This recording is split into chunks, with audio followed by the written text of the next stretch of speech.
Welcome to the D-Shift podcast, where we provide inspiration, motivation, and education to help you transition from the challenges of divorce to discover the freedom and ability to live life on your own terms. Are you ready? Let's get this shift started. Hello, and welcome to this episode of the D-Shift podcast. And today I am really honored to have somebody that I have known for a few years now. We have run in the same crowd, as they say, although it's always been virtually. I want to introduce you to Michele Heffron. She is an amazing coach, guide, consultant who helps people helps midlife women move through one of life's most challenging transitions with clarity, courage, and dignity. She's a certified coach, host of the Getting to the Heart Life, Relationships, and Divorce podcast, and creator of the Vivid Framework. So, Michele, welcome. I don't want to share all of your bio because it's long and illustrious, but I do want to say thank you so much for being here today. Oh, Mardi, thank you so much for having me. This is such a beautiful honor, and it's just great to be here. Well, we've tried to connect this a few times and just haven't been able to do it, but we finally got it done today. So that's great. Michele, tell us a little bit about how you got to this, because I think most of us did not wake up one day and say, I'd really like to help midlife women when they're going through major life transitions. That's not typically what we think about when we're kids planning our future or thinking about what we want to do. Yeah, you're so right. It was the farthest thing from my mind. I went through my second divorce about maybe 16 years ago, and I found myself having to reinvent my life again. I had stayed home for 10 years, and it was probably the sweetest spot for 10 years in terms of earning power. I left without a job. I didn't have really a place to live, and I didn't have any money. In fact, I learned that I didn't have a bank account in my name. So I had a daughter in college at the time and a son that was going into middle school. And I was almost 50 years old. And I went, holy shit, what am I going to do? So I slowly started to rebuild my life. And I was bitter a lot of the time and very angry, but I really tried to pretend like everything was just fine. Right. I'm just fine. I ended up at some point getting the message that I needed somebody to help me. So I did hire a coach. I didn't even know what a coach was, really. I just had heard about these things. Right. Unfortunately, I did not have a divorce coach. I wished I would have. I would have probably come out of it so much better in terms of my financial stability, my emotional stability, and every other part of my own well-being probably could have been spared had I had some guidance along the way.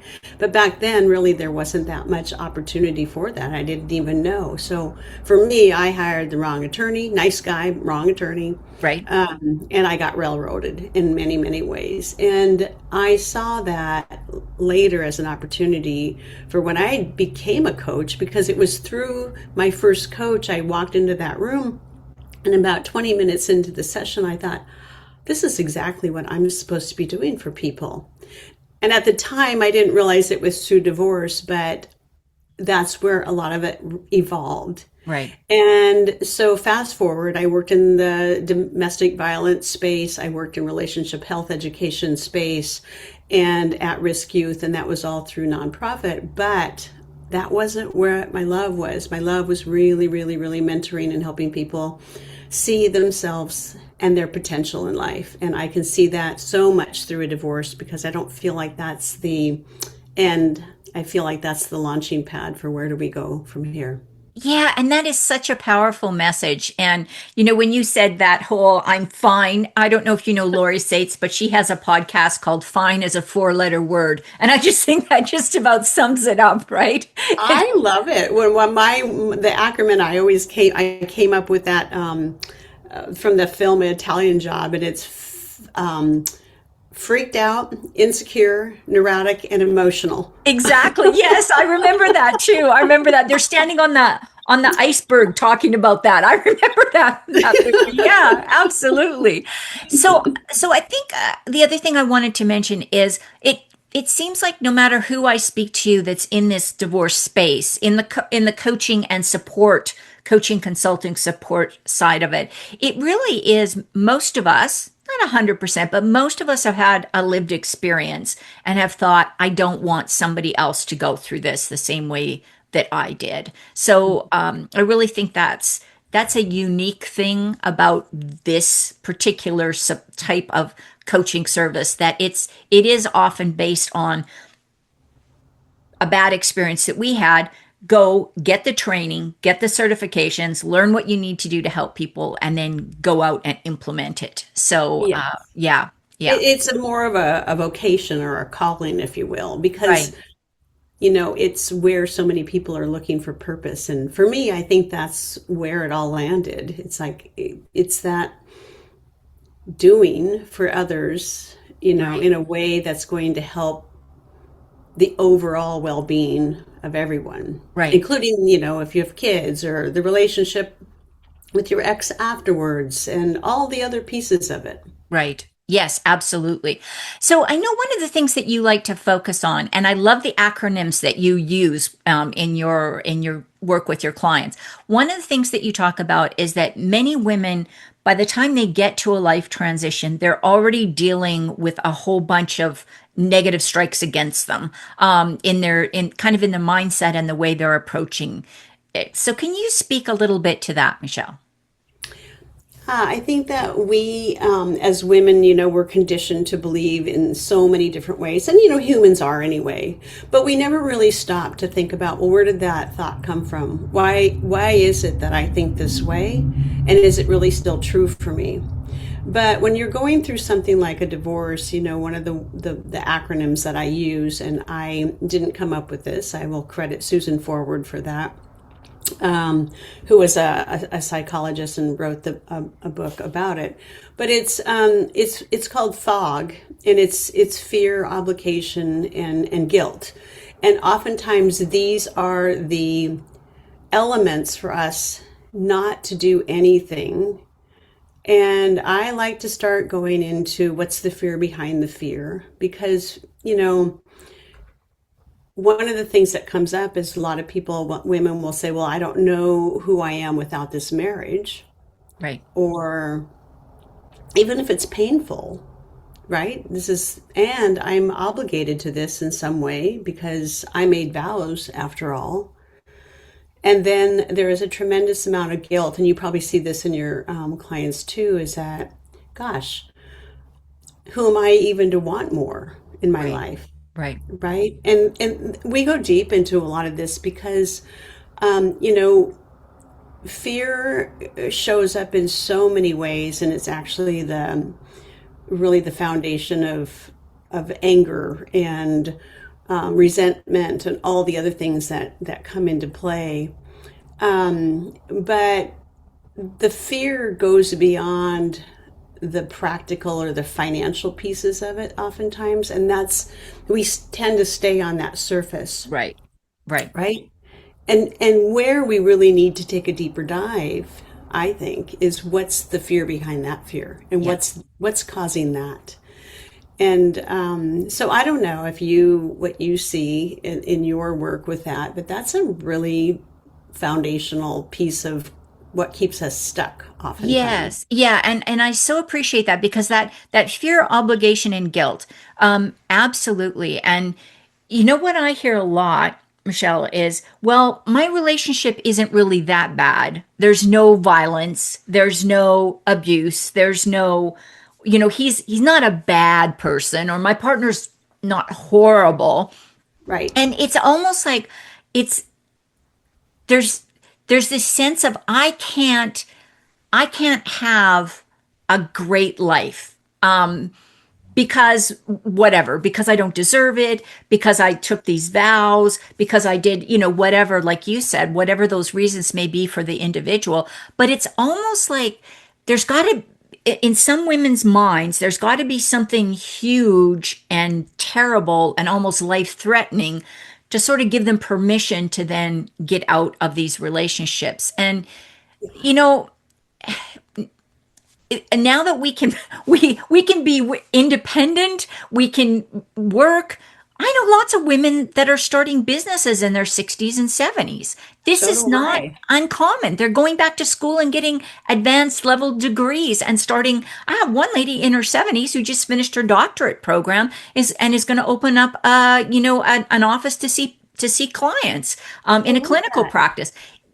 This whole idea of, you're 50, you can't do anything in life. Yeah. That is the 1950s and 60s talking there. Yeah, and it's really asking the question, like, who wrote the rule, Right. right? Because it's just because that's always been the way it is.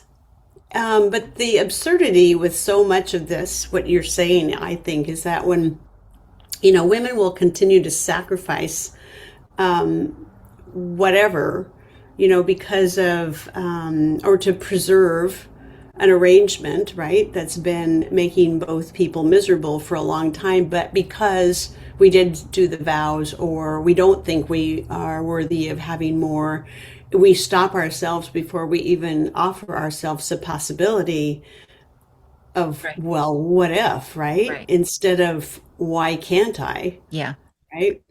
I was going to And say the one that I hear quite often from women is, especially in their, I'm going to say in their 60s and 70s when they're divorcing, is I don't want to be alone for the rest of my life. yes, And, I think there's a difference between being alone and having rich connections and doing the things that you want to do, whatever that looks like for you, and being lonely. And those are two very different things. And you can be alone and have your own space, your own living space, your own vacations, your own whatever, and still be very connected with everybody and never be lonely. It's a mindset shift I think we have to get through.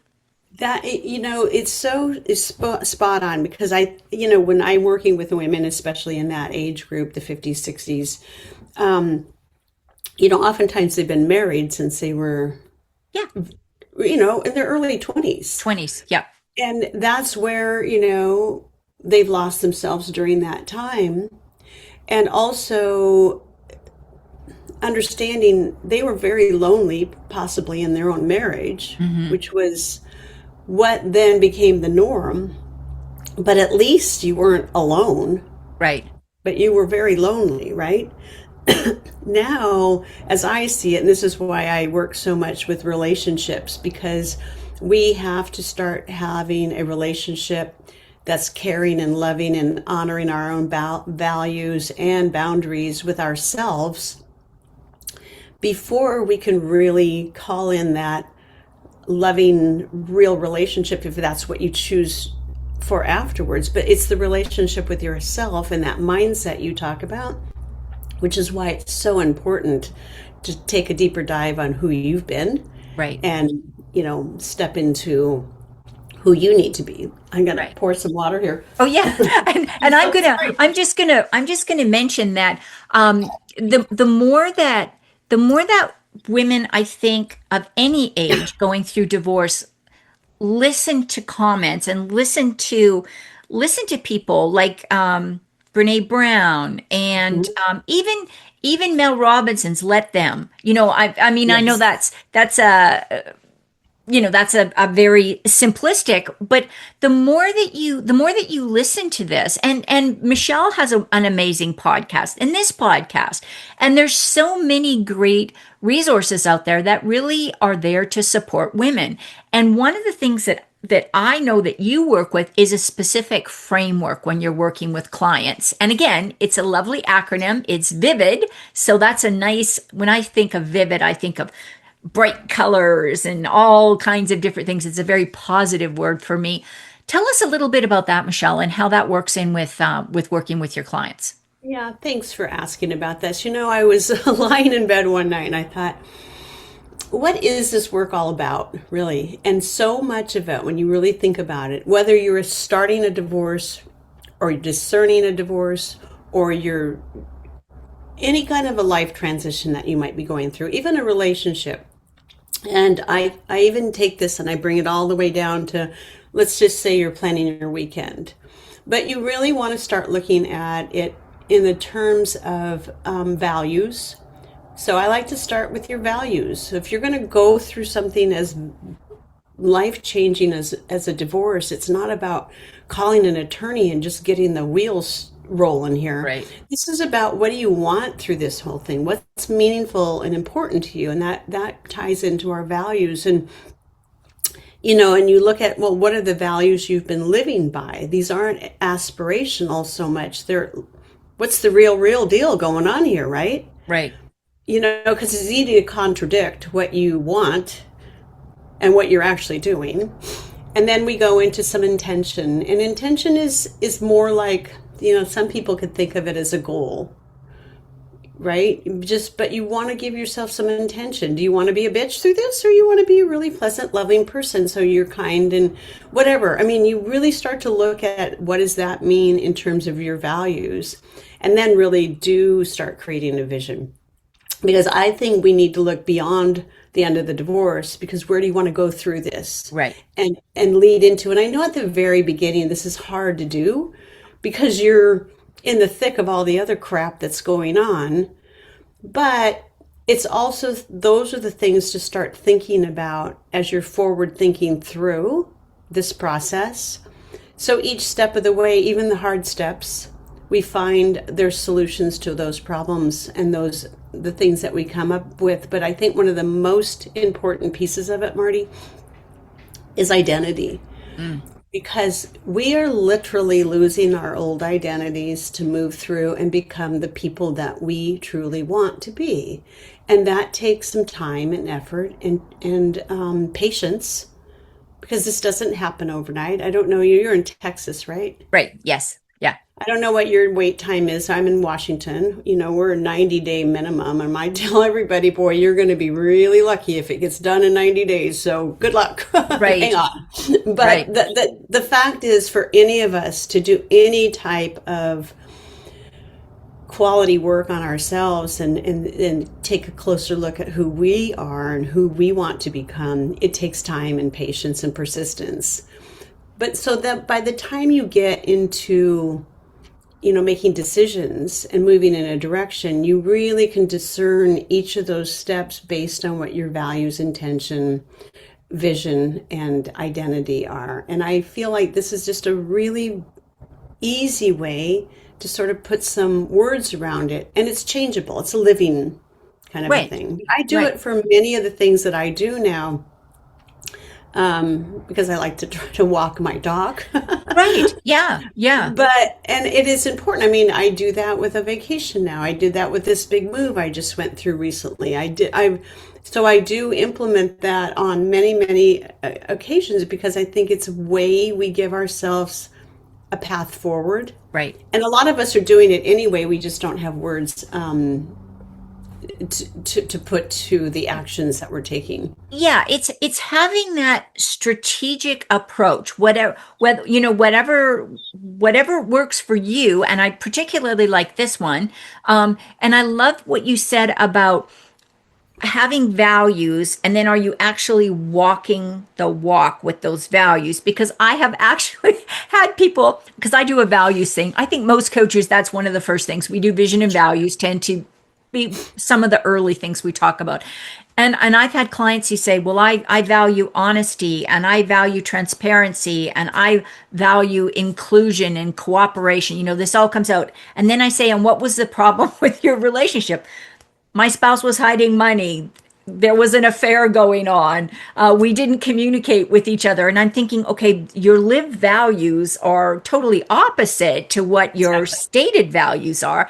And this is why this relationship is causing so much friction for you now, because it's going against your grain. It's just You're out of alignment with your values. Right. Well, the other thing is that then you look at, how are you honoring those values with yourself? Right. It starts with you, and understanding that when we don't create boundaries and stick to them. And I don't mean that out of a mean way, or somehow we're doing something to be a jerk, or whatever. Right. It's really about our values. When we set boundaries and we honor those, that goes along with your values. And when you honor your own boundaries, then you teach people how to treat you better. Exactly, because what you put up with is what you're going to get. It's just, Exactly. it's the way it is. If you allow people to walk over you, people are going to walk over you. And unfortunately, if you've been in a relationship where that has been the pattern, where you have been the person who has been walked over, manipulated, coerced, we know all the bad things now that are, we have words for all of these things now. It's really hard now in divorce when you have now the very real things of having to find a place to live and money issues and hiring professionals and everything. It just can become overwhelming, and having somebody to walk with you and say, okay, what are some practical ways that we can create these boundaries or safety nets or comfort zones, whatever you want to call them, and then help you stick them so that you're not allowing that old pattern of behavior. That can be such an empowering thing. And that can be the first step where women go, I can control this. That, I think, for me was one of the biggest learnings that I really needed to understand as I was going through it, because I mentioned earlier how angry I was and how resentful I felt towards my ex, because it was a very controlling situation. There were so many things that I grew to resent and be angry about. Right, But what you said spot on earlier was that, you get what you allow to happen. right, And I had to take a very close look at how I actually contributed to that situation by allowing it, because I didn't think I had any choice. right, And the fact is, I did have choices. I just didn't like all the consequences all the time. right. And so there's a big difference when you start to see where you do have your choice and you get to learn how to live in that. That creates a whole different dynamic. Now, Yes.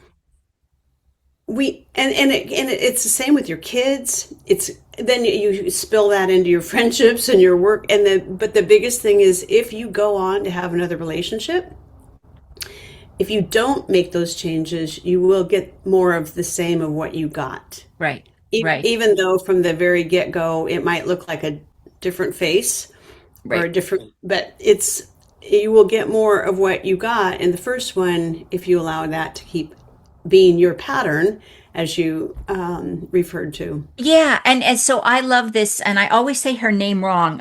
Maya Angelou. Oh, That's yes.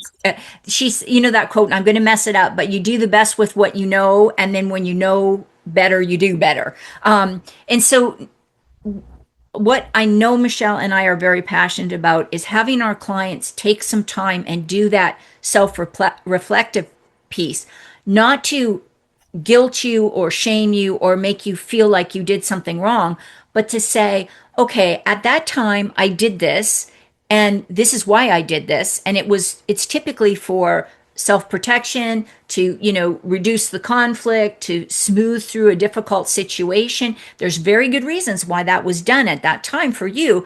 And that worked then, but it's Yeah. not going to work for you now, because now you know different and you have some different tools and strategies. And that's what I love about this. The idea of seeing divorce as a transition or a pivot or as a springboard or a stepping stone or whatever metaphor you want to use, because Right. this is really a chance to grab hold of that personal growth and development and take it the direction you want it to go in.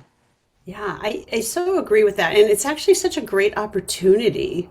And just getting back to, yeah, it's not about that. Self-reflection isn't about shame, because we could so easily go there, asking, well, why did I do that? Why did I allow that to happen? I mean, that's not what it's about. It's really about, what do you want to do with it from here? Right. Because we can only live right now in the present time, and then take it to, where do we want to go from here? Because I Yes. think you're right. We did the best we could with the tools we had at the time.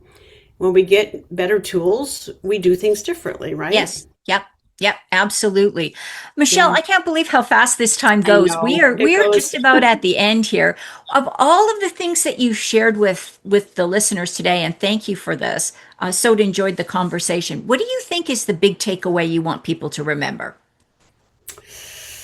Well, I think that one of the big ones is that we do have a choice. and to allow that. But I also just think that most women don't lack courage.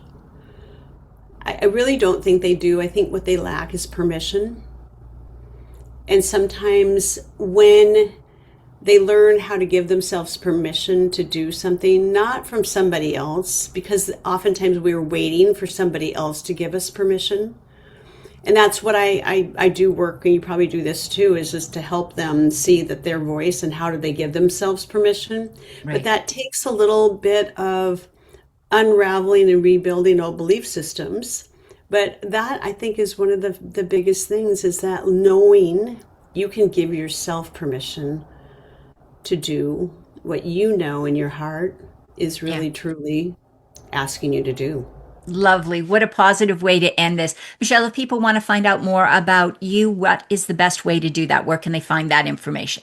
They can find me on my website. It's MicheleHeffron.com. My name is with one L. That gets people hung up sometimes. So it's MicheleHeffron.com. I encourage people to follow me on social media, sign up for my newsletter. I send out a story that I write every week, and information about all kinds of things to help people move through any sort of life transition, but especially divorce. Wonderful. And give us the name of your podcast as well. Yes, thank you for asking. My podcast is Getting to the Heart, Life, Relationships, and Divorce. And I have wonderful guests on. Sometimes I go on solo, and it is really about sharing other people's stories and inspiration of where we can go when we give ourselves permission to do something different than we ever thought we would do before. So, and I will have Mardi on as a guest at some point here. Well, thank you. Yes. Oh, I would love to. It's so fun to have in a room there. You light everything up, and it's just awesome when you bring that kind of joy and spirit to everything you do. So I'm very honored to be here today, Mardi. Thank you, Michele. And it has been such a pleasure having this conversation. And I'm convinced we could probably do a 2-hour podcast here with no problems. Sure, unfortunately, my team would not be happy with that. So that's okay. Michele, I want to thank you. I want to thank you so much for being here today and sharing your information and your expertise and your compassion for people that are making, especially midlife women who are making these big life transitions. So thanks for what you do, Michele. Thank you, Mardi. And thank you, everyone, for listening to this episode of the D-Shift podcast. And don't forget to tune in for the next one. Thanks for listening and supporting the D-Shift podcast. If you would like to attend live trainings by our amazing guests and have a chance to ask questions and get answers from our experts, join the D-Shift crew. For more details and to sign up, head on over to www.divorcecoachforwomen and click on the podcast page.